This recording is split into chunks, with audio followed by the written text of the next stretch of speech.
Hello everyone. तो इस video में हम इंडियन पार्लियामेंट को कवर करेंगे। देखिए, जो पार्लियामेंट होती है हमारी, वो लेजिस्लेटिव बॉडी होती है। वो जो है आपके रूल्स और रेगुलेशन को लेजिस्लेट करने का काम करती है। ठीक है, तो अब हम देखेंगे अपने पार्लियामेंट के बारे में। देखिए, इंडियन पार्लियामेंट्री जो सिस्टम होती है उसके 3 मेन पिलर्स होते हैं। फर्स्ट हमारा लेजिस्लेटिव, सेकंड है executive and third is judiciary. ठीक है, जो लेजिस्लेटिव बॉडी है उसमें जो प्रेसिडेंट हमारे होते हैं वो क्या होते हैं, हेड ऑफ स्टेट होते हैं, उनको कहते हैं हेड ऑफ स्टेट। और इसमें पार्लियामेंट जो है हमारी बाई कैमरल जो पार्लियामेंट होती है, यानी कि लोकसभा और राज्यसभा से मिलकर बनी होती है। तो अगर हम पार्लियामेंट की बात करें कि पार्लियामेंट के कौन कौन से पार्ट हैं, तो आपको पता होना चाहिए कि ये आपके प्रेसिडेंट होते हैं, राज्यसभा और लोकसभा होते हैं। हमने आगे कवर भी किया था। तो president is the part of the parliament. ठीक है, तो ये हो गया हमारा। अब हम एग्जीक्यूटिव की बात करें तो एग्जीक्यूटिव जो ब्रांच होता है उसमें हमारे पीएम होते हैं, यूनियन जो हमारे कैबिनेट मिनिस्टर्स होते हैं, और एडमिनिस्ट्रेटिव मशीनरी होती है। तो ये सारे लोगों को मिला के क्या बोलते हैं, होलिस्टिकली इसको हम बोल देते हैं गवर्नमेंट। और गवर्नमेंट अकाउंटेबल होती है लोकसभा के। ठीक है, अब आगे हम बात करें जुडिशरी की, तो जुडिशरी हमारी टॉप पे जो है वो सुप्रीम कोर्ट, इसमें हायरार्की होती है। तो टॉप पे सुप्रीम कोर्ट होता है, उसके बाद फिर हाई कोर्ट होता है और फिर डिस्ट्रिक्ट कोर्ट होते हैं। ठीक है, अब देखिए, अगर हम बात करें प्रेसिडेंट की, तो प्रेसिडेंट जो हमारे हैं हेड ऑफ स्टेट होते हैं, लेकिन जो हमारे प्राइम मिनिस्टर होते हैं वो हेड ऑफ गवर्नमेंट होते हैं। और एग्जीक्यूटिव और जुडिशरी, एग्जीक्यूटिव और लेजिस्लेचर जो होता है वो क्या होता है, वो सेपरेट नहीं होता। यानी कि लेजिस्लेचर और एग्जीक्यूटिव जो है उनके जो फंक्शंस होते हैं वो ओवरलैपिंग होते हैं। हम लोग जो है, जो ओरिजिन अगर हम देखें इंडियन पार्लियामेंट की, तो वेस्ट मिनिस्टर सिस्टम पे बेस्ड है। ठीक है, तो आगे बढ़ेंगे अब हम। तो देखिए, ये जो है एक लेजिस्लेटिव बॉडी होती है। ठीक है, जो हमारी सारी जो जो हमारे रूल्स और रेगुलेशन होते हैं उनको लेजिस्लेट करती है। ठीक है, यूनियन गवर्नमेंट। और अगर इसकी बात करें तो ये 79 टू 122 पार्ट 79 टू 122 जो है हमारे आर्टिकल 79 टू 122 में है, पार्ट 5 में है इंडियन कॉन्स्टिट्यूशन के। ठीक है, अब आर्टिकल 79 में है कि parliament consist of president and 2 houses. ठीक है, अभी हमने डिस्कस किया था कि जो हमारी पार्लियामेंट होती है वो प्रेसिडेंट और दोनों हाउसेस यानी लोकसभा और राज्यसभा से मिलकर बनी होती है।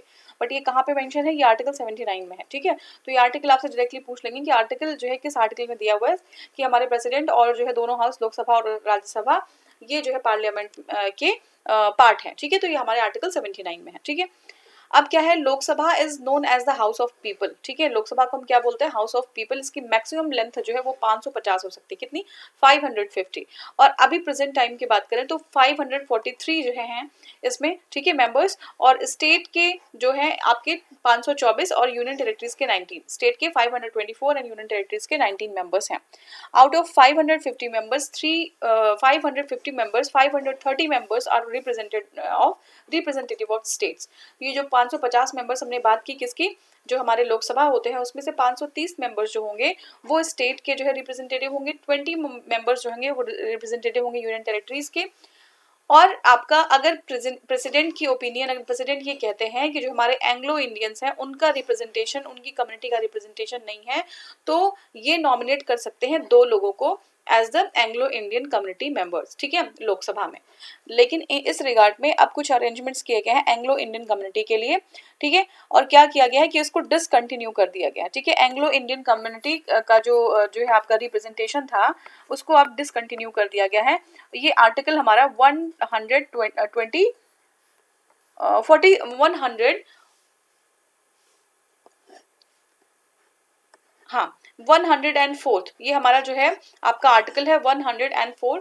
इस आर्टिकल के इस अमेंडमेंट के अंदर जो है हमने एंग्लो इंडियन कम्युनिटी का फर्दर रिप्रेजेंटेशन उसको होल्ड कर दिया। ठीक है, Thus, the arrangement of the nomination of 2 members of the Anglo-Indian community in Lok Sabha has ended.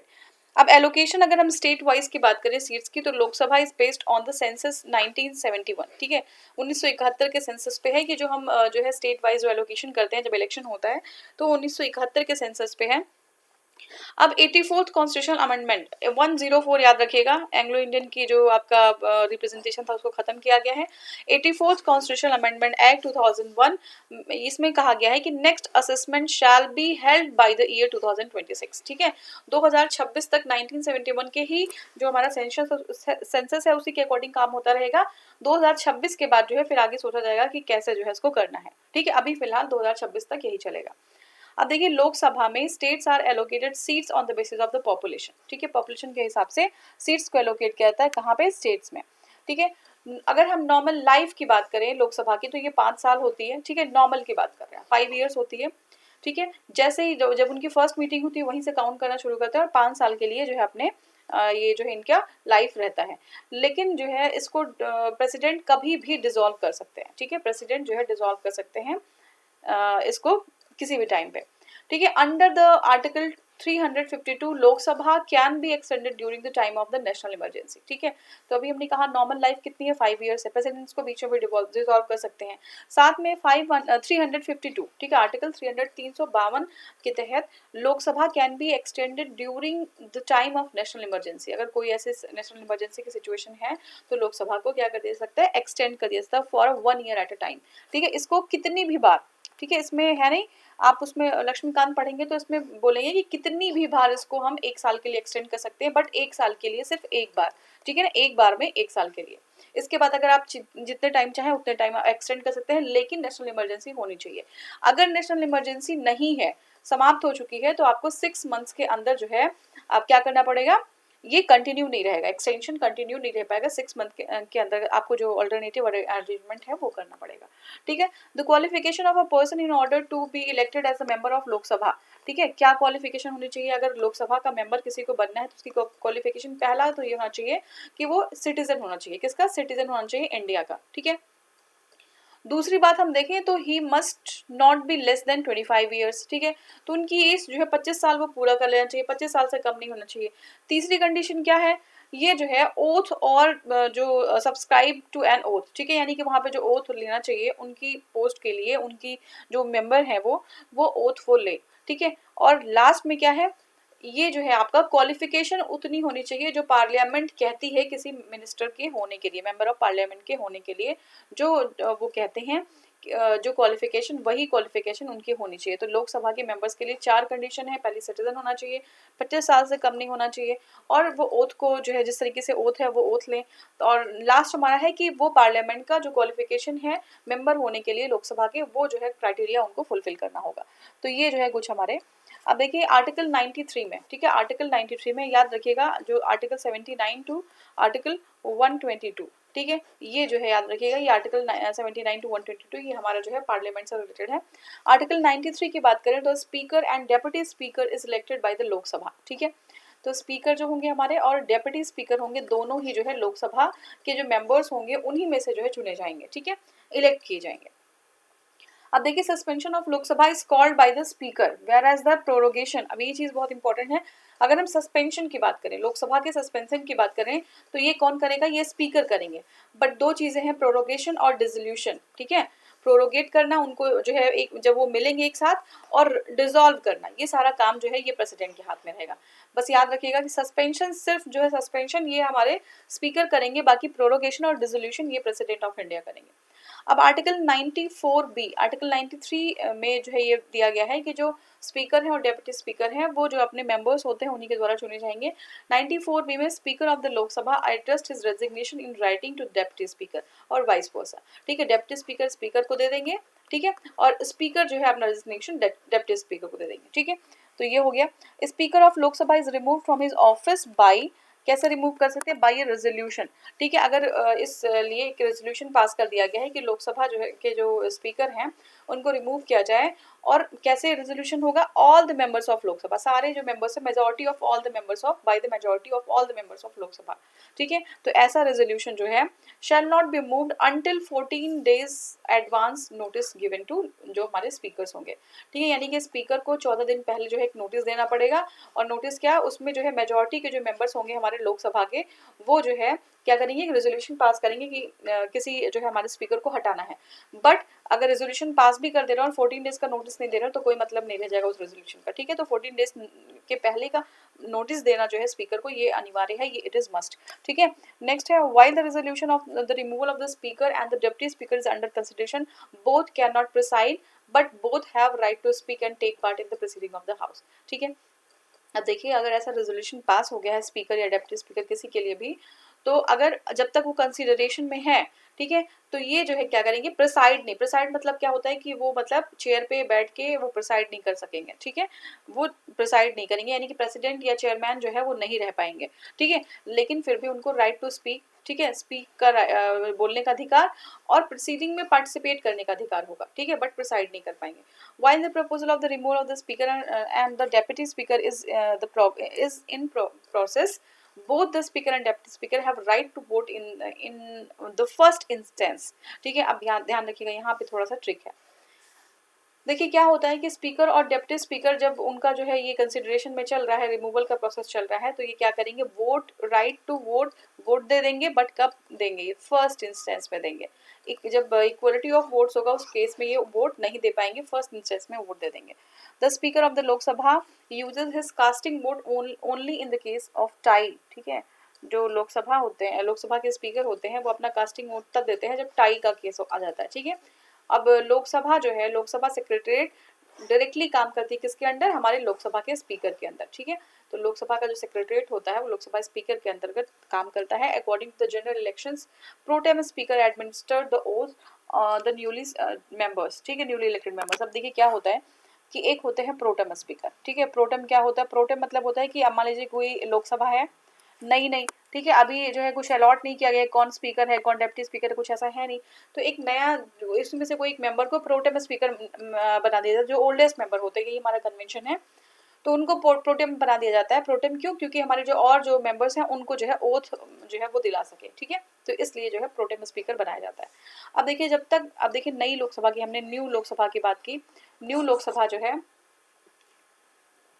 जब तक वो पहली मीटिंग न्यू लोकसभा की नहीं होती है, तब तक जो पुराने वाले हमारे स्पीकर होंगे उनको हटाया नहीं जाता, ठीक है। स्पीकर बने रहते हैं, जब पहली मीटिंग होती है तब उनको अपने पद से हटा दिया जाता है, ठीक है।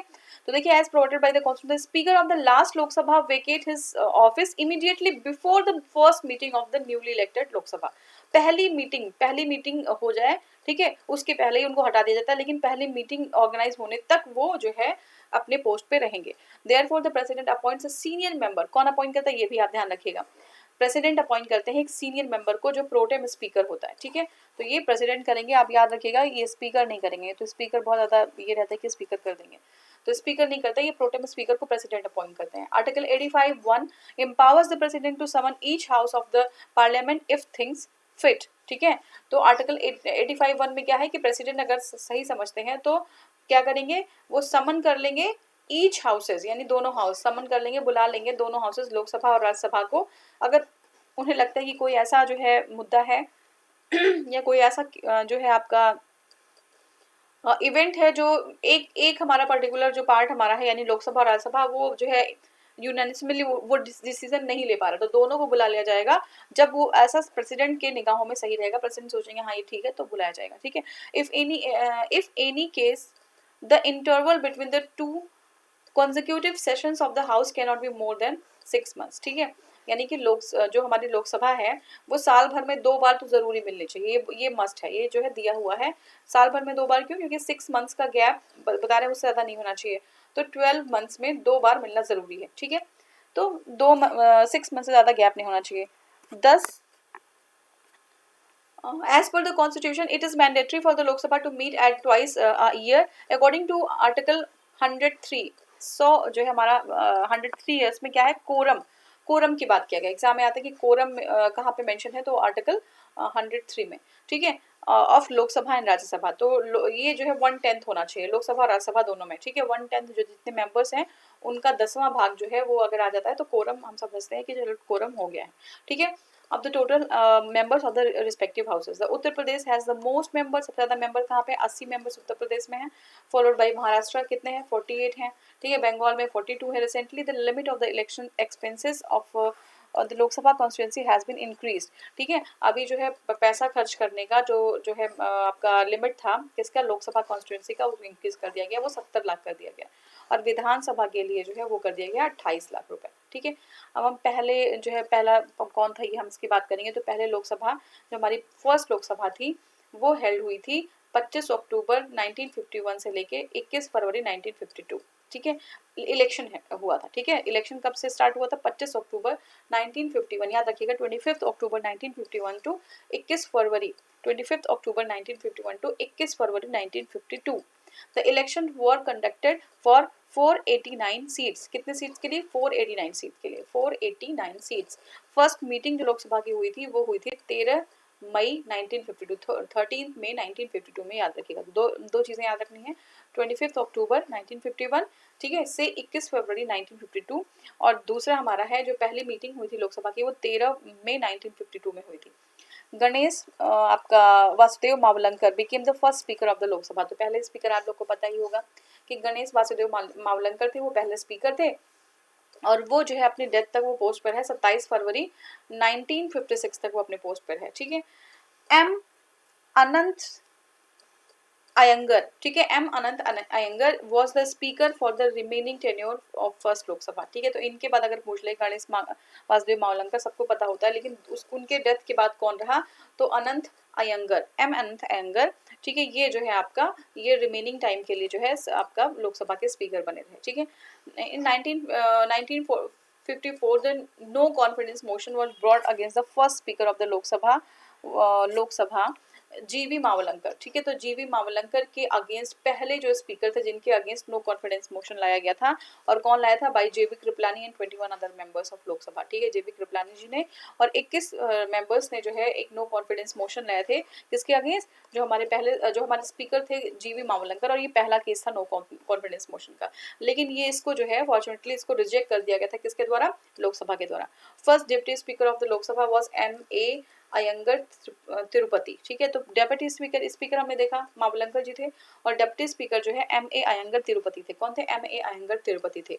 लेकिन अभी हमें बात करें कि जो इनकी डेथ के बाद जो लोकसभा के स्पीकर जो रेस्ट टाइम के लिए बने, वो थे आपके अनंत संयम अयंगर, ठीक है, एम अनंत संयम अयंगर। ये जो हमारे रेस्ट टाइम के लिए जो लोकसभा थे उनकी डेथ के बाद जीवी मावलंकर के बाद।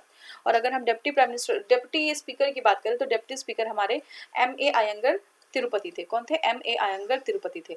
फर्स्ट वुमेन की बात करें, पहली वुमेन कौन थी किसकी स्पीकर के इसमें, तो ये जो आपकी मीरा कुमार थी।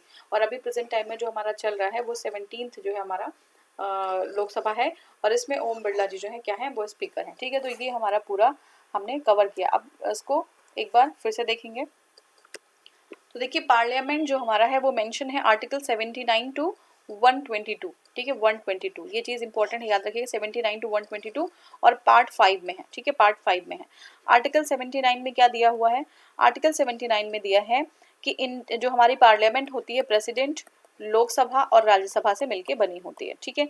अब देखिए जो हमारा लोकसभा है, ठीक है, लोकसभा की बात करें, लोकसभा में जो मेंबर्स हो सकते हैं, जो आपकी सीट्स हो सकती है, उसका एक्सटेंशन 550 तक हो सकता है। प्रेजेंट टाइम की अगर बात करें तो ये 543 है, जिसमें से 524, ठीक है, 524 स्टेट से हैं, ठीक है, और बाकी जो है यूटी से है 19, ठीक है, ये हो गया। अब देखिए एंग्लो इंडियन कम्युनिटी की बात करें तो एंग्लो 104, याद रखिएगा, 104 में एंग्लो इंडियन कम्युनिटी का जो एक्सटेंशन था उसको जो है रद्द कर दिया गया, उसको खत्म कर दिया गया है, ठीक है। तो अमेंडमेंट एक्ट हमारा कौन सा है, 104वां अमेंडमेंट एक्ट है, ठीक है। अब आगे हम अगर समझें तो जो हमारा जो आपका सेंसस है 1971 का, उसी के अकॉर्डिंग जो है जो हमारे लोकसभा के मेंबर्स होते हैं उनका जो, क्योंकि जनसंख्या के हिसाब से होता है तो जनसंख्या ली गई है 1971 की, और ये चलेगी आपका 2026, ठीक है। तो हमारा 84th कॉन्स्टिट्यूशनल अमेंडमेंट एक्ट 2001 है, वो कहता है कि ये जो है 1971 की जो पॉपुलेशन है उसी के सेंसस के अकॉर्डिंग काम होगा, लेकिन ये 2026 तक चलेगा, उसके बाद जो है कोई और अरेंजमेंट किया जाएगा, ठीक है। तो ये हो गया। अब देखिए लोकसभा का जो टेन्योर अगर हम देखें तो लोकसभा का जो टेन्योर है 5 ईयर्स है नॉर्मल टाइम पे, ठीक है।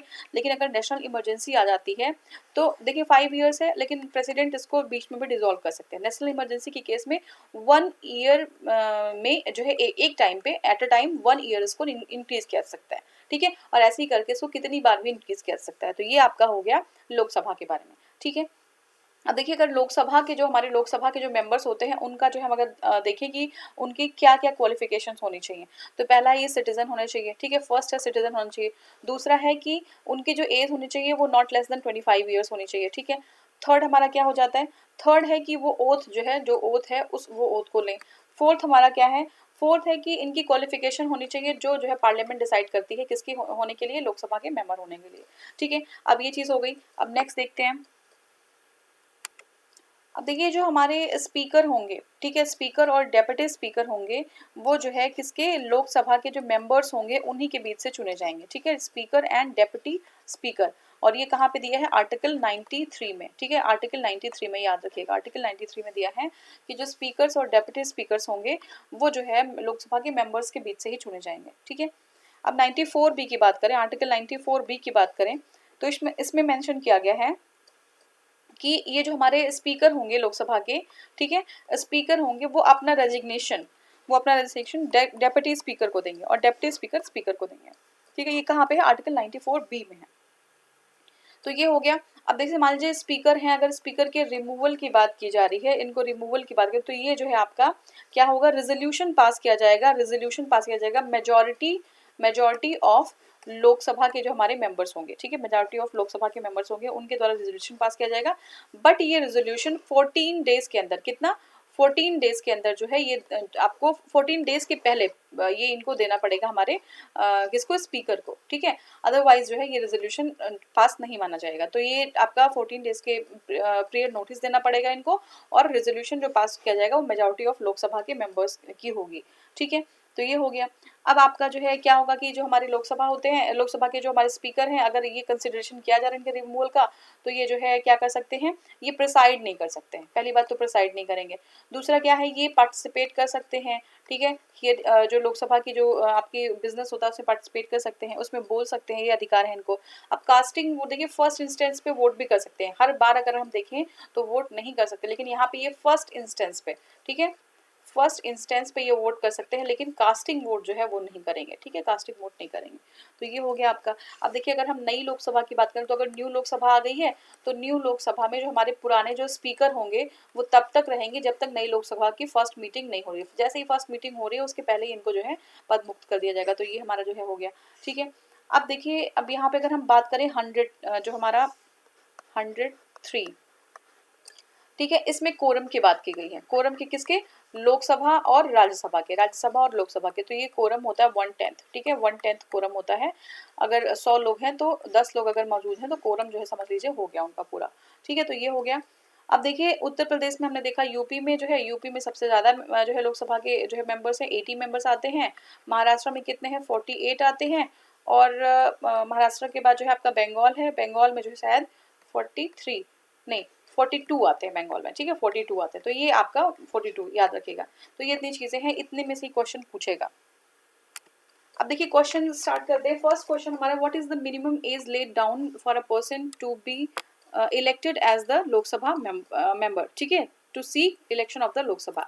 तो पहला क्या होना चाहिए, 25 ईयर्स का उनका एज होना चाहिए पूरा। ऑप्शन था 18, 21, अभी हमने देखा था कि 25 ईयर्स एज होनी चाहिए, ठीक है। अब नेक्स्ट है according to the article 84B the minimum age, ठीक है, किस आर्टिकल में है, 84B में है। द मिनिमम एज जो होनी चाहिए वो होनी चाहिए person seeking the election of the council of state, ये 30 ईयर्स होना चाहिए, ठीक है। राज्यसभा की अगर बात करें, काउंसिल ऑफ स्टेट की, और अगर हम लोकसभा की बात करें तो ये जो है आपका एज कितनी होनी चाहिए, 25 ईयर्स, ठीक है, 25 ईयर्स एज कंप्लीट हो जानी चाहिए, ठीक है, ये पूरी हो जानी चाहिए।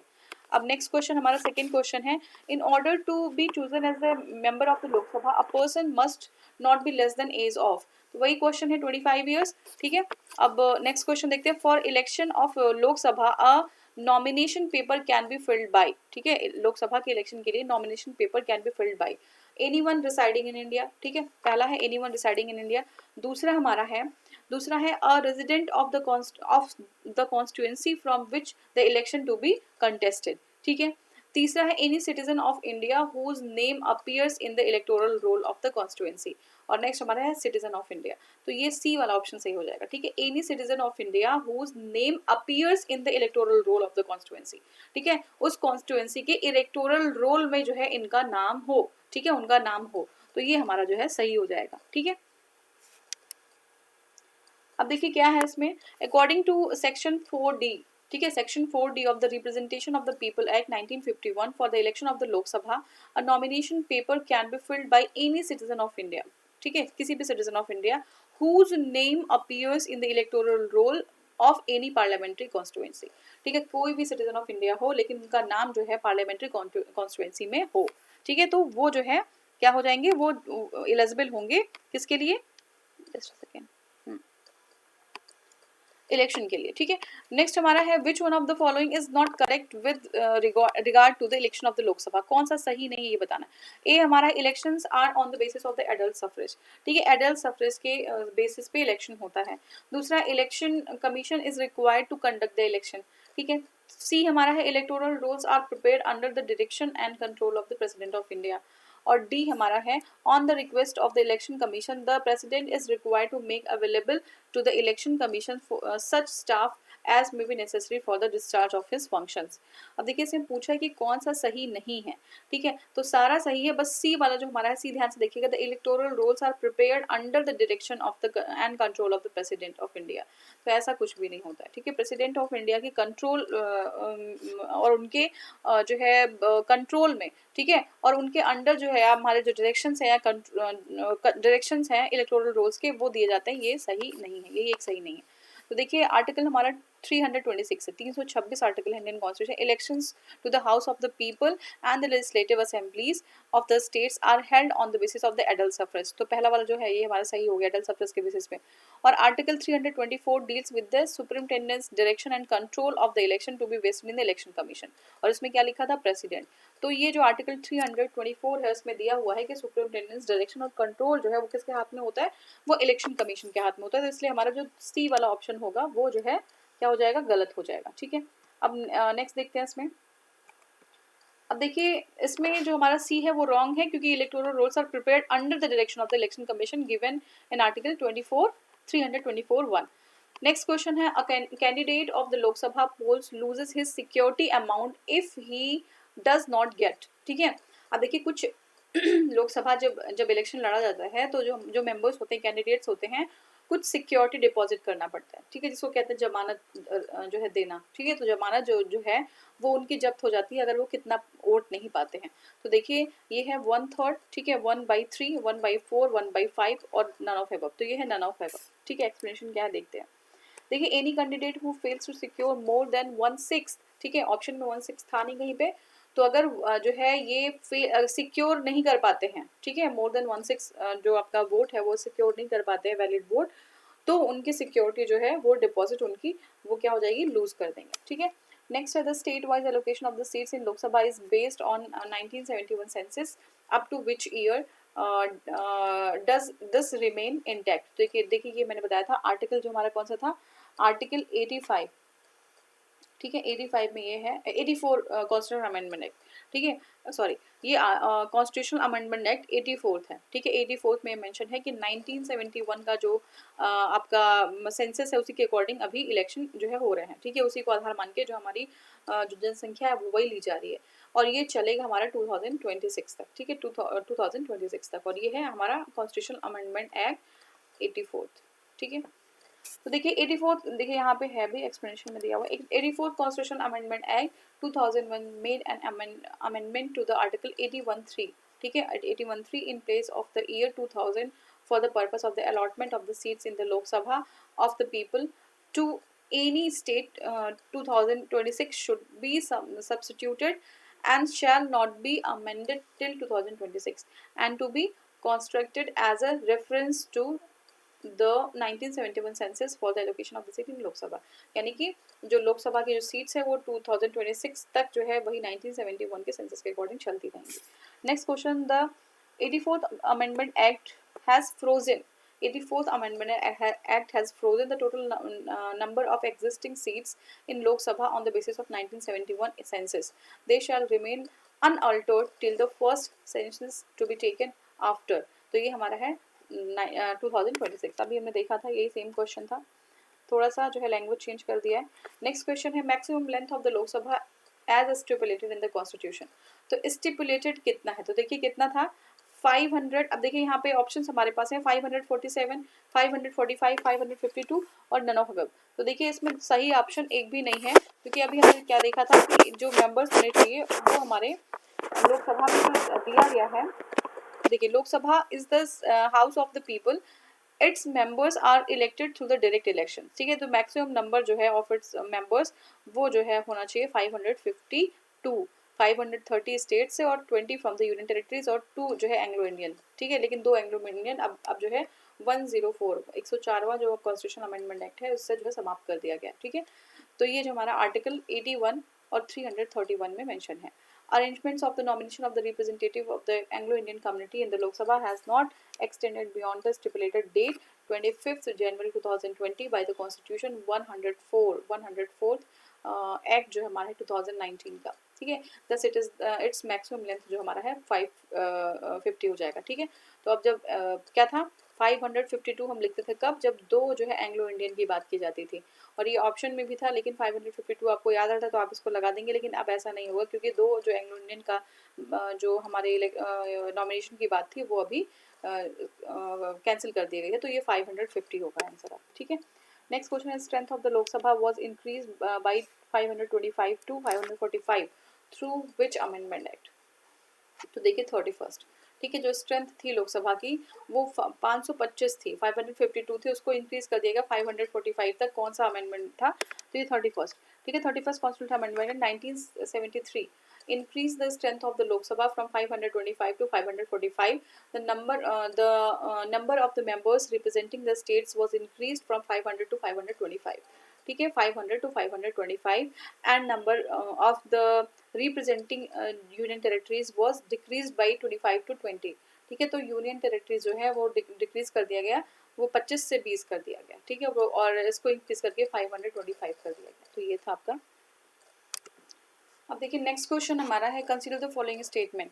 पहला है इन द फर्स्ट लोकसभा, पहली लोकसभा में the single largest party in the opposition was स्वतंत्र पार्टी, ठीक है, स्वतंत्र पार्टी जो है अपोजिशन में सिंगल लार्जेस्ट पार्टी थी। दूसरा है in Lok Sabha a leader of opposition was recognised for the first time in 1969। तो जो लीडर ऑफ अपोजिशन होता है वो पहली बार 1969 में जो है इसको रिकग्नाइज किया गया। और दूसरा हमारा है कौन सा, इसमें देखिए करेक्ट या इनकरेक्ट क्या बता रहा है, पहले आप ध्यान से स्टेटमेंट सुनिएगा। नेक्स्ट है in the Lok Sabha if the party does not have the minimum of 75 members its leader can not recognise as the leader of opposition, ठीक है। तो इसमें क्या है which of the statement given is are correct, ठीक है, कौन सा करेक्ट है। तो देखिए इसमें जो है आपका ये आपका सही हो जाएगा कि जो लीडर ऑफ अपोजिशन है उनको रिकग्नाइज किया गया था 1969 में, ठीक है। बाकी दोनों गलत होगा, तो ओनली 2 होगा, देख लेते ये आपका बी वाला आंसर सही हो जाएगा, ठीक है। तो देखिए जो फर्स्ट लोकसभा थी, the first Lok Sabha election were conducted for 489 seats, out of which Indian national Congress, जो हमारी इंडियन नेशनल कांग्रेस थी, उसने जो है 489 सीट्स में से 365 सीट्स जो है उनके पास, किसके पास थी, आईएनसी के पास थी। तो टोटल इलेक्शन कितने हुए थे, कितने सीट्स के लिए, 489 के लिए, ठीक है। उसमें से जो कांग्रेस के पास थी वो थी 364 सीट्स, ठीक है। And emerge to be the single largest party, तो ऑब्वियसली सिंगल लार्जेस्ट पार्टी बनी जाएगी, ठीक है। सेकेंड प्लेस पे कौन था, कम्युनिस्ट पार्टी थी, communist party of India with 16 seats, ठीक है। तो सेकेंड प्लेस पे 16 सीट्स थी। अभी हमने क्या कहा, स्वतंत्र पार्टी थी, लेकिन ये जो है कम्युनिस्ट पार्टी ऑफ इंडिया थी, ठीक है। नेक्स्ट हमारा it was only in 1969 the leader of opposition was recognise, तो ये हमारा सही हो जाएगा, जो हमारा बी वाला आंसर था, ठीक है।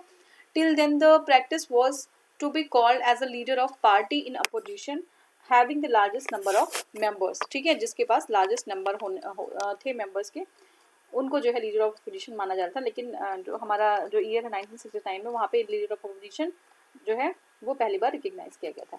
The leader of opposition without having any formal recognition, status और प्रिविलेज, ठीक है। तो जो लीडर ऑफ अपोजिशन थे वो तब भी थे, लेकिन कोई रिकग्निशन नहीं था, स्टेटस नहीं था और प्रिविलेज नहीं था। However, in order to get formal recognition, the concerned party must have at least 10%. वहाँ पे क्या था, 75 जो है members थे, नहीं 10% एटलीस्ट उनका टोटल स्ट्रेंथ होना चाहिए, किसके, जो है जो हाउस है उसके, ठीक है। तो ये लोकसभा के केस में कितना हो जाएगा, अब देखिए लोकसभा के केस में 550 है, इसका 10% कितना हो जाएगा, तो जितना है उतना जो है अगर मेंबर्स हैं तो आप जो है लीडर ऑफ अपोजिशन बन सकते हैं, अदरवाइज नहीं, ठीक है। तो ये हो जाएगा। अब देखिए अकॉर्डिंग टू आर्टिकल 82 जो है of the constitution of India allocate the seat in Lok Sabha to the states on the basis of the census, ठीक है। तो ये आपका 1971 है, आपको पता ही है ये, ठीक है। नेक्स्ट क्वेश्चन है presently the member of the seats of each Lok Sabha is allotted on the basis of, ठीक है, 1971 के सेंसस से। ठीक है। अब नेक्स्ट देखेंगे the state wise allocation of the Lok Sabha is based on, ठीक है, तो किसके पे, पॉपुलेशन के बेस पे, ठीक है, तभी तो हम 1971 का सेंसस लिया हमने, ठीक है। तो ये कब है, 84th आपका 84th।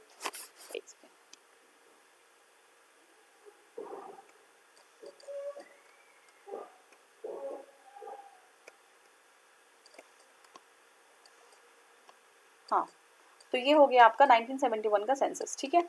अब देखिए for the purpose of the election of the Lok Sabha, for the purpose of the election of the Lok Sabha each state is divided into territorial constituency, ठीक है। हमने कहा कि पॉपुलेशन को बेस ले लेते हैं, तो अब पॉपुलेशन कैसे लेंगे, तो जो हमारा स्टेट है, मान लीजिए ये स्टेट है, तो इसको डिफरेंट डिफरेंट कॉन्स्टिट्यूएंसी में इसको हम डिवाइड कर देते हैं, ठीक है, in smaller in the manner that the ratio between the population of each constituency and the members of the seats allotted to it has so far as practicably same throughout the state मतलब जो constituency होंगे, constituency में जो population है वो लगभग समान रहनी चाहिए पूरे स्टेट में, ठीक है। This procedure of the allocation shall not apply to the state having the population less than or up to the 6 million, ठीक है, तो वहाँ पे जो है अप्लाई नहीं करी जाएगी जहाँ पे जो पॉपुलेशन है स्टेट का वो लेस देन हो या फिर जो है 6 मिलियन तक हो, यानी कि 6 मिलियन या उससे जो है कम हो, वहाँ पे अप्लाई नहीं किया जाएगा। These provisions have been made under the article 81, ठीक है, तो ये कौन सा आर्टिकल है, 81 का आर्टिकल है कि कॉन्स्टिट्यूएंसी में डिवाइड कर देंगे और पॉपुलेशन 6 मिलियन उससे ज़्यादा होनी चाहिए। There is no reservation of SC and ST in Lok Sabha इन हमारा ऑप्शन है अरुणाचल प्रदेश, जम्मू कश्मीर, मेघालय और ऑल ऑफ द अबव। तो कहाँ पे जो है रिजर्वेशन नहीं है ये हमें जो है बताना है। तो रिजर्वेशन का मेंशन कहाँ पे नहीं किया गया है, देखिए इसमें जो है इसका एक्सप्लेनेशन देखेंगे।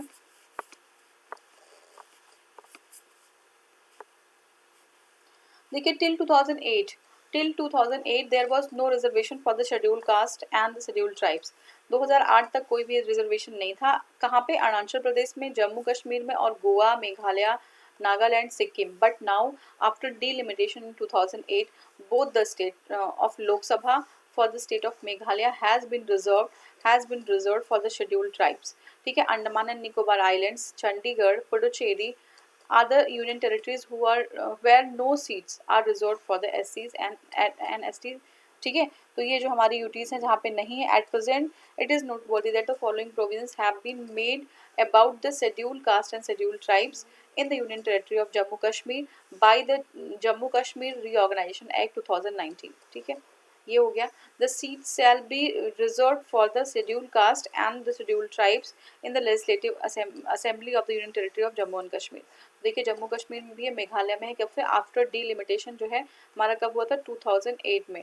इसके पहले जो है कहीं प्रोविजन नहीं था, इसके बाद जो है दे दिया गया है यूनियन जो हमारे ट्राइब्स हैं उनके लिए जो है रिजर्वेशन, ठीक है। तो ये हमारा इसलिए इसमें स्टार बना हुआ था क्योंकि 2 आंसर सही था।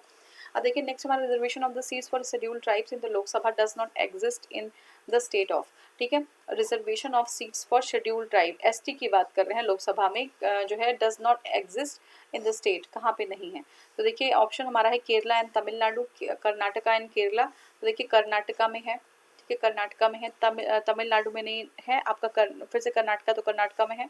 अब देखिए क्या है आंसर, केरला और तमिलनाडु जो है गलत हो जाएगा हमारा, ठीक है। यहाँ पे जो है शेड्यूल्ड ट्राइब्स के लिए रिजर्वेशन नहीं है, ठीक है। Till 2008 there was no reservation for scheduled tribes in Lok Sabha, ठीक है। In for the Arunachal Pradesh, Goa, Haryana, Himachal Pradesh, Jammu Kashmir, Karnataka, Kerala, Meghalaya, Nagaland, Punjab, Sikkim, Tamil Nadu, Uttar Pradesh. After delimitation of 2000 Karnataka और मेघालय, याद रखिएगा डिलिमिटेशन के बाद कर्नाटका को और मेघालय में हैव बोथ रिजर्व्ड सीट्स, दो सीट्स दे दी गई हैं किसके लिए, शेड्यूल्ड ट्राइब्स के लिए in Lok Sabha. At present there is no reservation for the scheduled tribes in Lok Sabha in the state for the Kerala and Tamil Nadu. तो कर्नाटका है, कर्नाटका दोनों ही ऑप्शन में था, इसलिए हमारा जो है कर्नाटका में जो है रिजर्वेशन है किसके लिए, 2 सीट्स हैं शेड्यूल्ड ट्राइब्स के लिए, ठीक है। तो केरला में भी नहीं है और तमिलनाडु में भी नहीं है, ठीक है, प्रेजेंट टाइम में।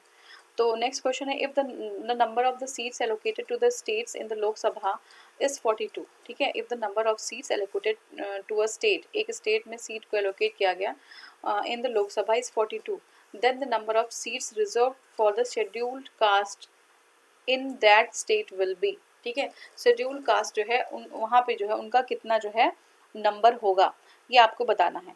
तो देखिए ऑप्शन है 21, 14, 7 और 6। देखिए according to 332 the number of seats reserved in any state or union territory for scheduled caste or scheduled tribes, जो scheduled caste है चाहे वो कोई state हो चाहे वो कोई UT हो, scheduled tribes under the clause 1 shall be or nearly as may be the same proportion to the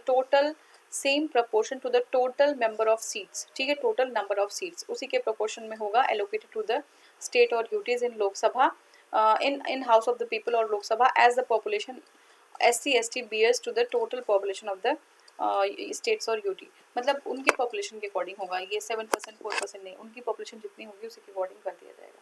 अब नेक्स्ट हमारा है which one of the following state has the highest number of reserve seats for the scheduled tribes in Lok Sabha, ठीक है, highest seats कितनी है किसकी, ST के लिए जो हाईएस्ट जो हमारी सीट्स है कहाँ पे एलोकेटेड है, ये मध्य प्रदेश में, ठीक है, तो Madhya Pradesh has reserve maximum 6 seats, ठीक है, कितना मैक्सिमम 6 सीट्स हैं for scheduled tribes in Lok Sabha. देखिए कितना, मेघालय में 2 है और कर्नाटका में 2 है, ठीक है, मध्य प्रदेश में 6 है, ठीक है। After the recommendation of the Delimitation Commission 2008, there are 4 reserved seats in the state of the Gujarat, ठीक है, तो एमपी में याद रख लीजिएगा, एमपी में कितने हो गए, 6 हो गए, गुजरात में कितने हो गए, 4 हो गए, ठीक है। अपार्ट फ्रॉम दीज झारखंड और उड़ीसा की बात करें, ठीक है, झारखंड की बात करें और उड़ीसा की बात करें तो झारखंड और उड़ीसा में 5-5 सीट्स हैं, ठीक है, 5-5 सीट्स हैं reserve for STs. Chhattisgarh and Maharashtra each have 4 seats, ठीक है, छत्तीसगढ़ और महाराष्ट्र के पास 4 सीट्स हैं, ठीक है, for STs in Lok Sabha. There is no seat reserve for STs in the state of Uttar Pradesh and Bihar, ठीक है, उत्तर प्रदेश और बिहार में एसटी के लिए कोई सीट रिजर्व नहीं है। तो सबसे मैक्सिमम सीट कितनी है, एमपी के पास 6 है, ठीक है, गुजरात के पास जो है 4 है, झारखंड और उड़ीसा के पास जो है 5-5 सीट्स रिजर्व की गई हैं, ठीक है, झारखंड और उड़ीसा 5-5, ठीक है। इसके बाद जो है छत्तीसगढ़ और महाराष्ट्र में 4-4 सीट्स हैं, छत्तीसगढ़ और महाराष्ट्र में 4, कर्नाटका और मेघालय में 2 सीट्स हैं, यूपी बिहार के लिए एसटी का कोई सीट नहीं है, ठीक है। Next, which of the following states elects the largest number of people representing the scheduled tribes to the people of house of people, ठीक है, सबसे ज़्यादा, तो ये मध्य प्रदेश में, सेम क्वेश्चन देखा था अभी हमने। नेक्स्ट क्वेश्चन है, how many seats are reserve for scheduled caste in the Lok Sabha, कितनी सीट्स हैं शेड्यूल्ड कास्ट के लिए लोकसभा में, ठीक है, तो ये 84 सीट्स जो है रिजर्व की गई हैं, याद रखिएगा 84 सीट्स रिजर्व की गई हैं। The number of constituencies reserved for the scheduled caste has been increased from 79 to 84, ठीक है, तो 79 to 84 हो गई constituency after the delimitation through though the states of the scheduled caste and scheduled tribes are reserved in Lok Sabha, they are elected by the voters in a constituency without any separate electorate, ठीक है, तो ये हो गया। अब next question है, who holds power to appoint a nominee from the Anglo Indian community, ठीक है, तो आपको पता है कि हमने भी देखा था ना कि अगर प्रेसिडेंट चाहेंगे तो प्रेसिडेंट जो है वो अगर उनको लगेगा रिप्रेजेंटेशन नहीं है एंग्लो इंडियन कम्युनिटी का तो वो रिप्रेजेंटेशन 2 मेंबर को नॉमिनेट कर देंगे, तो ये प्रेसिडेंट के हाथ में होता है, बी हमारा सही आंसर हो जाएगा, प्रेसिडेंट, ठीक है। अब नेक्स्ट हमारा, president holds the power to nominate the Anglo Indian members in the Lok Sabha according to article 331, कौन सा आर्टिकल है, 331। If the president is of the opinion that the Anglo-Indian community is not adequately represented in the Lok Sabha, he could nominate not more than 2 members of that community, ठीक है, अगर उनको लगेगा कि वो जो है उनका रिप्रेजेंटेशन हो नहीं रहा है सही से तो वो नॉमिनेट कर सकते हैं कितने, 2 मेंबर्स को, ठीक है, 2 मेंबर्स को नॉमिनेट कर सकते हैं। देखिए जो एग्रीमेंट है ये नॉमिनेशन का किसके, एंग्लो इंडियन कम्युनिटी का in Lok Sabha have not been extended beyond the stipulated date, और कौन सा डेट है, 25 जनवरी 2020, इसके बाद जो है इसको बढ़ाया नहीं जा रहा है। और ये जो हमारा कॉन्स्टिट्यूशनल अमेंडमेंट एक्ट, ठीक है, ये आपका है 104, ठीक है, ये जो है एक्ट के अंदर 2019 के, इसको जो है 25 जनवरी 2020 से के बाद आगे नहीं बढ़ाया जाएगा, तो ये हो गया आपका। नेक्स्ट क्वेश्चन हमारा है, community in the legislative assembly of the states have been made in the constitution, ठीक है, provision for the representation of Anglo Indian community, ठीक है, provision for representation of Anglo Indian community in the legislative assembly of the states have been made in the constitution of India under, तो हमारा option है article 330, article 331, article 332 और article 333। तो देखिए ये जो आपका है, in the question period there was provision under the article 333। जब क्वेश्चन पूछा गया था तो आर्टिकल 333 में था कि स्टेट लेजिस्लेटिव जो असेंबली है वहाँ पे जो है एंग्लो इंडियन का नॉमिनेशन की बात की गई थी, ठीक है।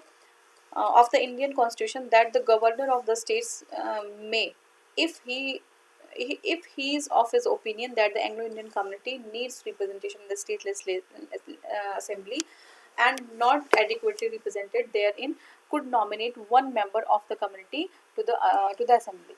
The arrangement of the nomination representatives of the Anglo-Indian community in the state legislative assembly have not been extended beyond the date 25 जनवरी 2050 और ये हमारा है कॉन्स्टिट्यूशन 104, ठीक है, 104 2019। Next question, in which article of the Constitution of India was the provision for the reservation of scheduled caste in the लोक सभा, ठीक है। ये एससी की नहीं, अब एसटी की बात कर रहे हैं, एसटी की नहीं, ठीक है। तो किस में प्रोविजन है, तो आर्टिकल 330 में, ठीक है। Article 330 reservation of the seats for the schedule caste and schedule tribes in the house of the people Lok Sabha में 330, आर्टिकल कौन सा है, 330 में जो हमारे एससी हैं उनका रिजर्वेशन जो है किया गया है कहाँ पे, जो आपका है लोकसभा में, ठीक है। आर्टिकल 331 331 में representative of Anglo Indian community in Lok Sabha, तो 330 में किसका है, 330 में है आपका एससी का, ठीक है, और 331 में है एसटी, ठीक है, हमारे एंग्लो इंडियन कम्युनिटी, ठीक है। Article 332 reservation for the seats of the schedule caste and the schedule tribes in the legislative assembly of the state, ठीक है। 333 में क्या है, आपका representation of Anglo Indian communities in the legislative assembly of the state, ठीक है। तो एक बार इसको फिर से देख लीजिए, ये आपका है आर्टिकल 330। आर्टिकल 330 में क्या है, reservation of seats for the schedule caste and schedule tribes in the house of the people, 330 में है रिजर्वेशन शेड्यूल कास्ट और शेड्यूल ट्राइब्स के लिए। 331 में क्या है, representation of Anglo Indian communities in Lok Sabha, ठीक है। 332 में क्या, reservation of seats for the schedule caste and schedule tribes in the legislative assembly, ठीक है, किसके, स्टेट के लेजिस्लेटिव असेंबली में। 332 में है स्टेट के लेजिस्लेटिव असेंबली में, ठीक है। लेकिन 330 में है जो इनका रिजर्वेशन एससी और एसटी का रिजर्वेशन कहाँ पे, लोकसभा में। 332 में है स्टेट असेंबली में इन्हीं का रिजर्वेशन। 331 में क्या है, 331 में जो एंग्लो इंडियन कम्युनिटी है उनका रिप्रेजेंटेशन लोकसभा में, और 333 में क्या है, एंग्लो इंडियन कम्युनिटीज का रिप्रेजेंटेशन लेजिस्लेटिव असेंबली में। तो ये चीज़ याद रखिएगा। 330 में क्या है, एससी एसटी का रिजर्वेशन लोकसभा में। 331 में क्या है, एंग्लो इंडियन का रिप्रेजेंटेशन कहाँ पे, लोकसभा में। 332 में है एससी एसटी का रिजर्वेशन लेजिस्लेटिव असेंबली में, और 333 में है एंग्लो इंडियन का रिजर्वेशन स्टेट लेजिस्लेटिव असेंबली में। तो ये चीज़ याद रखना है। नेक्स्ट देखते हैं, how many members to be nominated by the president, how many members to be nominated by the president from Anglo-Indian community if he is of his opinion that the community is not adequately represented in the house of the people। तो कितने members को कर सकते हैं, तो देखिए जो है 2 मेंबर्स को कर सकते हैं, ठीक है, 2 मेंबर्स को कर सकते हैं, नॉट मोर देन 2, ठीक है। तो इसमें जो है ये बताने क्यों दिया हुआ है 2 मेंबर्स को, लेकिन अभी अच्छा ये अभी प्रेजेंट टाइम में जो है ये हटा दिया गया है 104 के अमेंडमेंट एक्ट से, तो इसलिए इसको वहाँ पे स्टार बना दिया है। नेक्स्ट क्वेश्चन है, the president of India can be nominated 2 members in the Lok Sabha to give representation to Anglo Indians, लेकिन अब जो है 104 में अमेंडमेंट है उसको हटा दिया गया। नेक्स्ट हमें है, which of the following constitutional amendment is related to the rising the number of the members of the Lok Sabha to be elected from the state, ठीक है। तो ये हमारा है 7th और 31st में, ठीक है। तो फिर से क्वेश्चन समझ लीजिए, which of the following constitution amendment is related to raise करना, उसको बढ़ाना, किसका, जो हमारे लोकसभा के मेंबर्स हैं to be elected from the state, ठीक है। तो नंबर बढ़ा रहा है, तो ये आपका 7th और 31st में है। देखिए 7th constitution amendment act 1956 determines the number of the members in Lok Sabha, ये पहले कितना था, ये जो है आपका डिटरमाइन किया 520, और 31st कॉन्स्टिट्यूशन अमेंडमेंट में 1973 में इसको इंक्रीज कर दिया गया, और उन्होंने कहा कि 525 से 545 सीट्स की बात की गई, ठीक है, यानी कि 25 से बढ़ाकर 45 कर दिया गया, ठीक है। तो ये जो है 2 बार 7th में भी और जो है आपका 31st में भी 2 बार इसको बढ़ाने की बात की, ठीक है। At present the size of the Lok Sabha is 550, ठीक है, अभी कितनी है लोकसभा की साइज 550 है, ठीक है, 550 है। 530 जो मेंबर्स हैं स्टेट्स के हैं, 20 मेंबर्स यूनियन टेरिटरीज के हैं, ठीक है। अब क्या है, it is noteworthy that the arrangement of the nominating 2 representatives of the Anglo Indian community in the Lok Sabha has not been extended beyond the stipulated date 25 January 2020 by the constitution 104th amendment act 2019। ये हमने 20 बार जो है इसको revision कर लिया, आपको याद भी हो गया होगा। नेक्स्ट क्वेश्चन देखते हैं। नेक्स्ट क्वेश्चन है before the completing it's term the Lok Sabha can be dissolve. ठीक है, कौन डिसॉल्व करेगा? तो अभी हमने देखा था कि लोकसभा का जो टर्म होता है वो टर्म होता है 5 ईयर्स का। ठीक है, लेकिन 5 ईयर्स से पहले भी प्रेसिडेंट्स को डिसॉल्व कर सकते हैं, या फिर नेशनल इमरजेंसी के केस में इसको 1 टाइम में 1 ईयर्स के लिए एक्सटेंड किया जा सकता है। बट बियॉन्ड द डिसोल्यूशन, जो हमारा जो नेशनल इमरजेंसी है वो सिचुएशन नॉर्मलाइज होने के बाद 6 मंथ्स का टाइम होता है। उसके जो है 6 मंथ्स में जो हमारा ये जो आपका लोकसभा का जो टर्म है उसको जो है क्या करना है, उसको नॉर्मलाइज, उसको अदर जो ऑल्टरनेटिव है उसको जो है आपको पेश करना पड़ेगा। तो ये जो है आपका क्या हो गया कि प्रेसिडेंट जो है लोकसभा को डिसॉल्व कर सकते हैं बिफोर कंप्लीटिंग इट्स टर्म। ठीक है, तो ये हो गया आपका। तो देखिए अकॉर्डिंग टू आर्टिकल 85(2)(b), किस में है? 85(2)(b) में है the Lok Sabha may be dissolve before the completion of its tenure period. The president exercises his power on the recommendation of the prime minister और काउंसिल ऑफ मिनिस्टर। ठीक है, तो ये प्रेसिडेंट कर सकते हैं, बट एडवाइस किसका होना चाहिए? आपका प्राइम मिनिस्टर का या काउंसिल ऑफ मिनिस्टर का। ठीक है, नेक्स्ट क्वेश्चन है prior to the completion of the tenure the Lok Sabha can be dissolve by. ठीक है, कौन डिसॉल्व करेगा? हमारे प्रेसिडेंट करेंगे। ठीक है, president on the recommendation of the council of ministers. तो देखिए बाई द विल भी है। ठीक है, विल ऑफ प्रेसिडेंट, तो विल नहीं होता है यहाँ पे काउंसिल ऑफ मिनिस्टर का जो है या फिर हमारे जो प्राइम मिनिस्टर है उनका जो है रिकमेंडेशन है, तभी ये जो है चीज हो पाएगा। नेक्स्ट देखते हैं। देखिए नेक्स्ट क्वेश्चन है session of the Lok Sabha is called for at least. ठीक है, तो ट्वाइस अ वीक। ठीक है, 2 टाइम्स इन अ ईयर, तो ये हमारा बी सही आंसर हो जाएगा।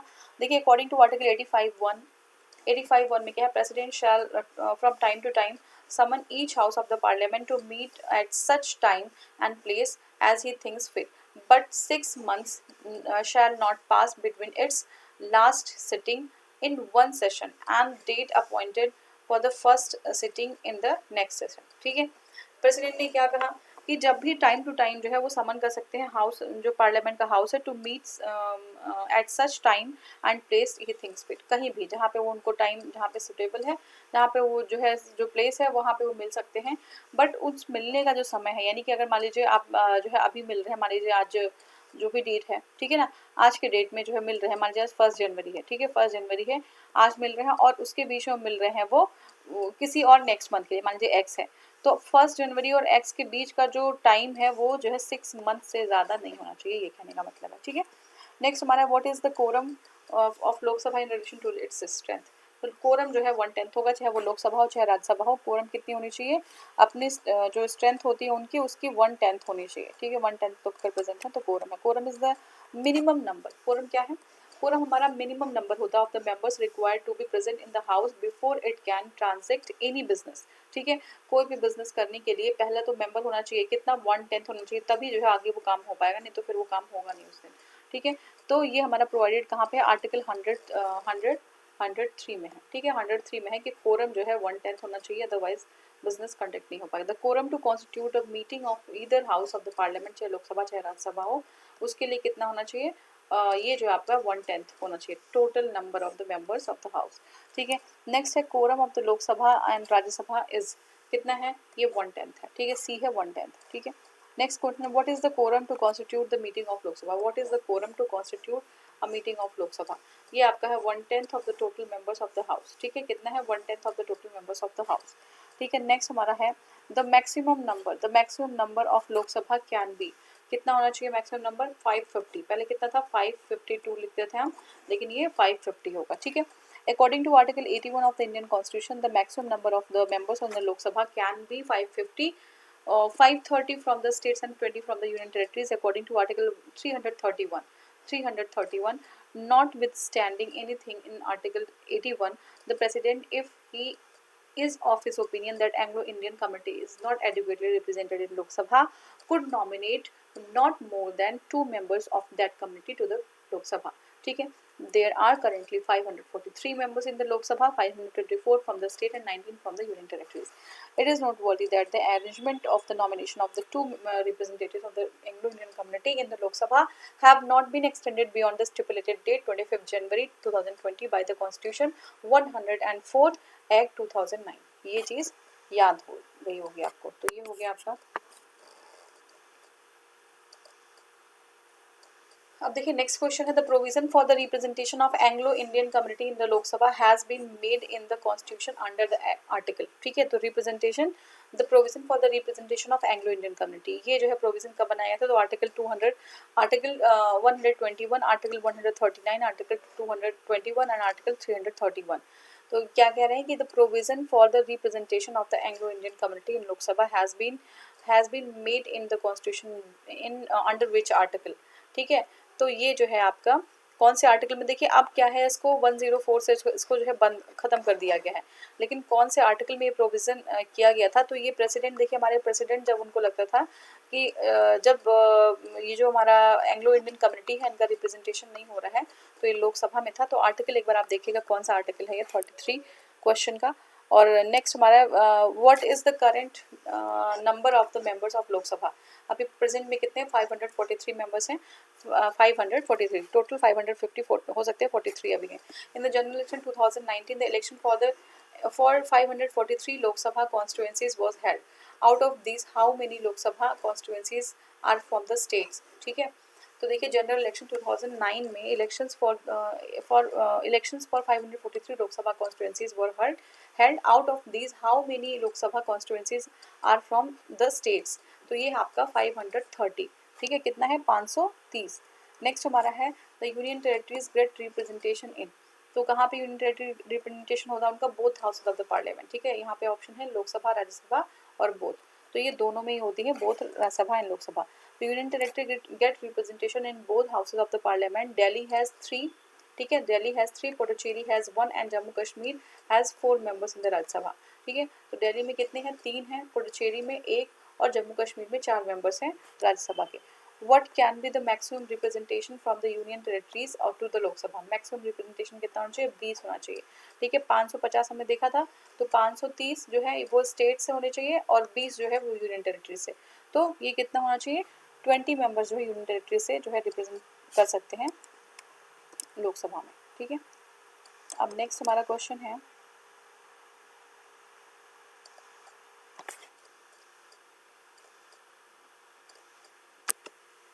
देखिए आर्टिकल 81 जो है क्या कहता है, article 81 composition of this house of the Lok Sabha, it reads not more than 530 members chosen by direct elections from the territorial constituencies in the state.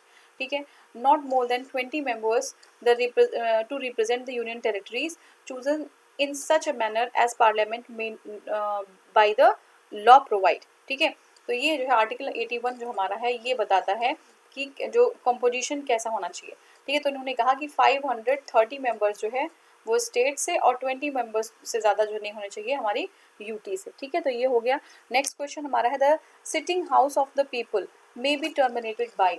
ठीक है, the sitting of the house of the people may be terminated bye, तो जो house हमारा है वो terminate कौन कर सकता है, तो ये हमारे ऑब्वियसली एडजर्नमेंट से हो सकता है। अच्छा, ये टर्मिनेशन जो है कौन कर सकता है, प्रेसिडेंट भी कर सकते हैं। ठीक है, तो कैसे कैसे हो सकता है, एडजर्नमेंट से हो सकता है, डिसोल्यूशन से हो सकता है और प्रोरोगेशन से हो सकता है, तो तीनों ही सही है, एडजर्नमेंट, डिसोल्यूशन एंड प्रोरोगेशन। ठीक है, सिटिंग हाउस जो हमारी है हाउस ऑफ पीपल यानी लोकसभा, उसका टर्मिनेशन एडजर्नमेंट मोशन होता है, डिसोल्यूशन होता है, प्रोरोगेशन होता है, तीनों से हो सकता है। The Sitting House of the People may be terminated by the way of the adjournment, prorogation, dissolution. Adjournment is done by the Speaker of Lok Sabha. जो adjournment होता है वो कौन करेगा, वो लोकसभा के स्पीकर करेंगे। ठीक है, it is done by the Speaker of the Lok Sabha, while the prorogation and the dissolution is done by the President. तो जो adjournment किसके द्वारा अगर पूछेगा तो it is done by the हमारे प्रेसिडेंट जो होते हैं और स्पीकर। ठीक है, स्पीकर और प्रेसिडेंट दोनों कर सकते हैं। स्पीकर जो है वो क्या कर सकते हैं, वो प्रोरोगेशन कर सकते हैं, वाइल द स्पीकर जो है वो एडजर्नमेंट कर सकते हैं। ठीक है, एडजर्नमेंट स्पीकर करेंगे, प्रोरोगेशन और रिजोल्यूशन जो हमारे प्राइम मिनिस्टर है वो आर्टिकल 85(2) में करेंगे। ठीक है, which of the following is authorised to prorogate the session of the house. ठीक है, कौन प्रोरोगेट कर सकता है, तो ये जो है हमारे प्रेसिडेंट कर सकते हैं। The term of the Lok Sabha, ठीक है, turn off the Lok Sabha can not be extended under any circumstances, ये तो गलत हो गया। नेशनल इमरजेंसी में एक्सटेंड कर सकते हैं 1 ईयर के लिए, 1 टाइम में। Can be extended by the 6 months at a time, 1 year at a time होता, तो ये भी गलत हो गया। नेक्स्ट है, it can be extended by 1 year at a time during the proclamation of the emergency, यही सही है आपका, लेकिन यहाँ पे नेशनल इमरजेंसी चली थी गई, ये सही हो जाएगा। Can be extended by the 2 years at a time, ये भी गलत हो गया, तो सी आंसर सही हो जाएगा, ठीक है। तो देखिए according to article 83(2) of the constitution, the house of the people unless sooner dissolved shall continue for 5 years from the date appointed for its first meeting and no longer after the expiration of said period of 5 years, provided that the said period may, while a proclamation of the emergency is in operation, be extended by the parliament by the law of a period not exceeding 1 year at a time, not exceeding any case beyond the period of 6 months after the proclamation of the has ceased to operate। देखिए simple words में क्या है, article 83(2) में दिया हुआ है कि जो हमारा जो house of the people in Lok Sabha है उसका जो टेन्योर है 5 years, उसको बढ़ाया जा सकता है किसकी, इमरजेंसी के केस में, और क्या किया जाएगा, उसको 1 year एक बार में बढ़ाया जाएगा, कितनी बार भी बढ़ा सकते हैं। दूसरी चीज़ क्या होती है कि अगर प्रोक्लेमेशन, जो इमरजेंसी का प्रोक्लेमेशन है वो खत्म समाप्त हो जाता है, तो उसको 6 मंथ में के अंदर उसको जो है क्या, जो हमारी लोकसभा है उसको जो है तो या तो इलेक्ट कराएं या तो लोकसभा को, यानी कि ये जो है एक्सटेंशन हम और फर्दर नहीं कर सकते। 6 मंथ में हमें जो हमारा सिचुएशन था, जो नॉर्मल सिचुएशन था उसी पे लेके आपके करना पड़ेगा, ठीक है। तो ये जो है हमारा आपका हो गया 83 आर्टिकल, ठीक है। अब नेक्स्ट देखते हैं।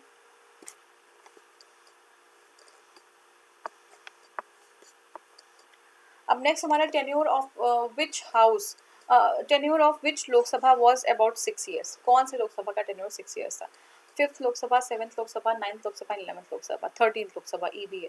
तो ये जो है आपका 5वीं लोकसभा का। देखिए tenure of the 5th Lok Sabha was about 6 years which sanctioned from the 19th March 1971 to 18th March 1977, which state sends the largest number of members in the Lok Sabha। ठीक है, आपको पता है सबसे ज़्यादा लोकसभा के मेंबर्स कहाँ से हैं, तो ये यूपी से हैं।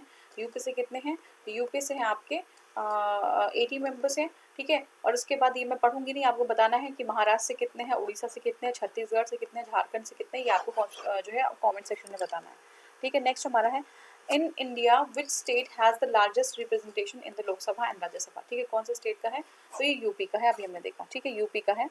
और इसके बाद है so long as the representation in Lok Sabha is concern which state rank the second in and third, ठीक है। तो ये जो है आपका सेकेंड क्या हो जाएगा, महाराष्ट्र हो जाएगा, ठीक है, महाराष्ट्र हो जाएगा। और थर्ड जो है, देखिए इसमें ऑप्शन गलत दिए हुए हैं, तो ये जो है हमारा महाराष्ट्र सेकेंड पे है। और उसके बाद शायद वेस्ट बंगाल है, 43 मेंबर्स वेस्ट बंगाल के हैं, 43, हाँ देख लेते हैं इसको।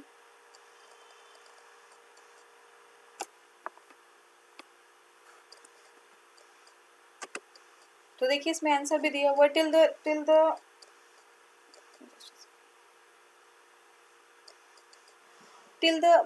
question 1994, till the question year that is 1994, the maximum number of seats Lok Sabha allocated to state Bihar among the states given in the option।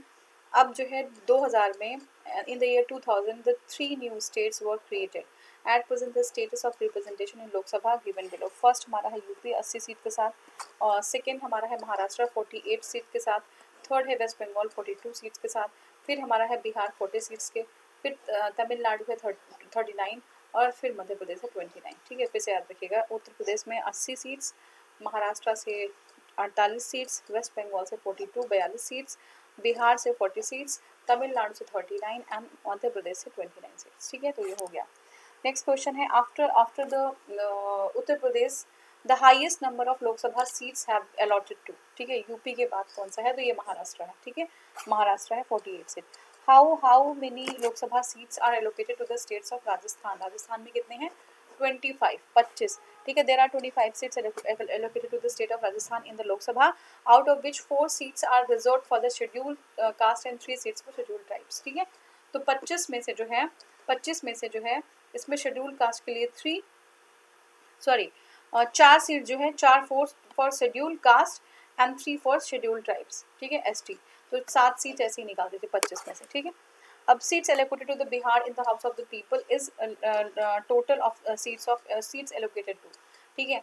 तो ये जो है पूछ रहा है कि बिहार का जो सीट है वो टोटल किसके बराबर है। तो देखिए 2000 पहले से 2000 से पहले की बात करें तो there were 54 seats from the Bihar in the Lok Sabha. After the bifurcation of the Bihar and formation of the state of Jharkhand, Out of 54 seats, 14 seats have been allotted to Jharkhand and 40 seats remain to the Bihar.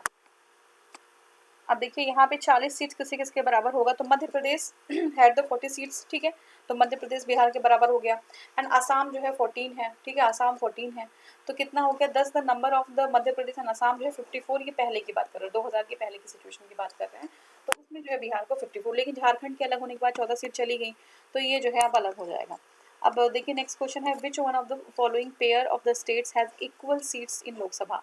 Equal seats हैं किसी किसकी बताना है, Punjab Assam, B है गुजरात राजस्थान, सी है Madhya Pradesh and Tamil Nadu, और Andhra Pradesh and West Bengal. देखिए option है the states the seats allocated to states given in the options are as follows। Punjab में कितना है 13 है, असम में 14 है, पंजाब में कितना है 13 है, असम में 14 है, गुजरात में 26 है, राजस्थान में 25 है, मध्य प्रदेश में 29 है, ठीक है, और तमिलनाडु में 39 है, ठीक है, आंध्र प्रदेश में 42 है, उसके बाद वेस्ट बंगाल में 42 है। तो आंध्र प्रदेश और वेस्ट बंगाल सही होता तब बराबर होता है, लेकिन ऐसा है नहीं। दस Andhra Pradesh and West Bengal have equal in Lok Sabha at present after the formation of Telangana in 2014।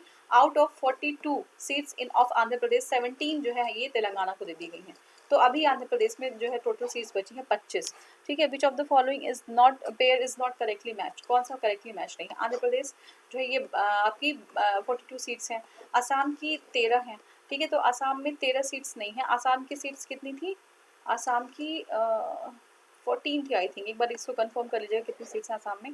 Punjab की 13, ठीक है, पंजाब में 13, हाँ, असम में 14 सीट्स थी, पंजाब में 13 और वेस्ट बंगाल में 42, ठीक है, तो यही हमारा गलत हो जाएगा असम वाला, ठीक है। अब नेक्स्ट देखेंगे, मैच करना है फिर से हमें, ठीक है, तो अब देखिए रिप्रेजेंटेशन है और स्टेट्स है। 48 सीट्स किसकी हैं, ठीक है, 11 सीट्स 42 सीट्स, ठीक है, तो महाराष्ट्र की 48 हो गई, ठीक है, और देख लीजिए इसको एक बार,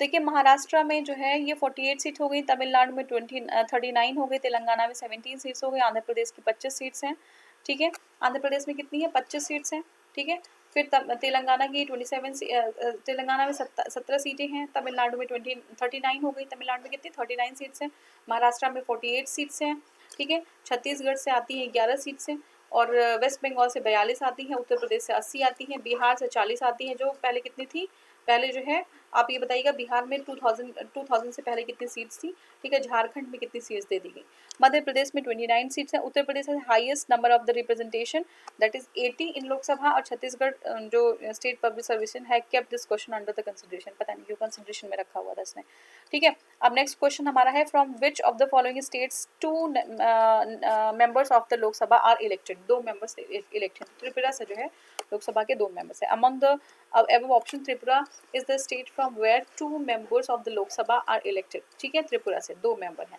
From apart from Tripura, Arunachal Pradesh, Goa, Manipur, Meghalaya have 2 members each representing in लोक सभा, तो 2 मेंबर कहाँ के हैं, त्रिपुरा के 2 मेंबर हैं, ठीक है, फिर उसके बाद क्या है अरुणाचल प्रदेश के 2 मेंबर हैं, फिर गोवा से 2 मेंबर हैं, फिर मणिपुर से 2 मेंबर हैं, फिर मेघालय से 2 मेंबर हैं, ठीक है, तो 2 मेंबर जो हैं त्रिपुरा, अरुणाचल प्रदेश, गोवा, मणिपुर, मेघालय, ठीक है, 2 मेंबर सबसे हैं। Which among the following group of the states and union territories has only 1 seat in Lok Sabha, ठीक है, सिर्फ 1 सीट है लोकसभा में, 1 सीट है। देखिए आपका चंडीगढ़ है, सिक्किम है और मिजोरम है, ठीक है, चंडीगढ़, सिक्किम और मिजोरम, ये जो है यहाँ के 1-1 सीट्स हैं, ठीक है, चंडीगढ़, सिक्किम एंड मिजोरम, 2-2 सीट्स वाले देख लीजिएगा, देख लीजिए 2-2 सीट्स कौन कौन से हैं, त्रिपुरा, अरुणाचल प्रदेश, ठीक है, त्रिपुरा, अरुणाचल प्रदेश, गोवा, मणिपुर, मेघालय, ठीक है, त्रिपुरा, अरुणाचल प्रदेश, गोवा, मणिपुर, मेघालय, ये हो गया 2 सीट्स। 1 सीट है चंडीगढ़, सिक्किम और मिजोरम में, ठीक है, Chandigarh, Sikkim, Mizoram is the group of the state और union territories which have been allocated only 1 seat in the Lok Sabha. After states and union territories which have only 1 seats are Andaman and Nicobar, ठीक है, Andaman and Nicobar, फिर है दादर नागर हवेली, दमन एंड दीव, लक्षद्वीप, नागालैंड एंड पुडुचेरी, ठीक है।